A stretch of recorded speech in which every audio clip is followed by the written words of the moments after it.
La question du temps de travail suscite toujours en France bien des passions politiques. Cependant, parfois, certains accords d'entreprise permettent, vous allez le voir, une souplesse assez étonnante dans les horaires. Choisir de travailler 25 heures, puis 30, puis 35. De plus en plus d'entreprises tentent l'expérience. Avec quels résultats économiques et sociaux? Réponse avec Audrey Richier, Virgilie Adot et Dominique Mas.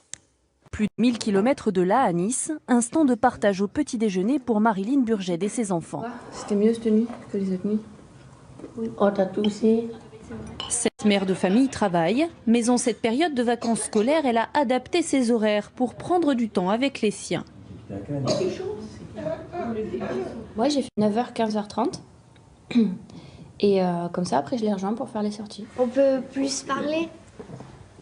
On peut déjeuner en famille. Et puis c'est bien. Pour son mari, la souplesse des horaires de travail que lui permet son entreprise est une vraie chance au quotidien.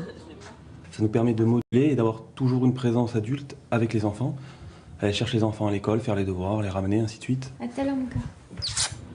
Depuis plusieurs années, Marilyn Burged a choisi de ne travailler que 25 heures par semaine. Mais dès qu'elle le souhaite, elle pourra repasser à 30 ou 35 heures. Un système qui la rassure à l'heure de prendre son service. Non, je pars, je suis tranquille. C'est moi qui les ai déposés à l'école, je sais qui ils sont. J'ai pas à me stresser, est-ce qu'il a bien pris le bus, est-ce qu'il est arrivé. Non, ça c'est bien. C'est un peu à l'ancienne en fait. Depuis 1998 et la création de ce centre de relations clients à Nice, les 200 salariés peuvent choisir leurs horaires de prise de service et de pause repas. Chaque mercredi, ils établissent leur planning pour la semaine suivante. Bonjour. Je vais commencer à 9h pour pouvoir déposer mes enfants à l'école et finir à 17h pour pouvoir aller ensuite les récupérer. Donc c'est moi-même qui pose ma disponibilité sur mon planning. Et le patron le garantit, cette flexibilité n'affecte pas la qualité du service. Un salarié qui est mis dans de bonnes dispositions et qui a la liberté de choix d'horaire va être beaucoup plus productif. Et aujourd'hui, je peux affirmer que notre performance sociale est excellente pour la performance économique de l'entreprise.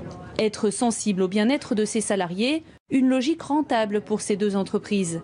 À Lille comme à Nice, le taux d'absentéisme est très faible et les employés sont peu enclins à quitter leur société.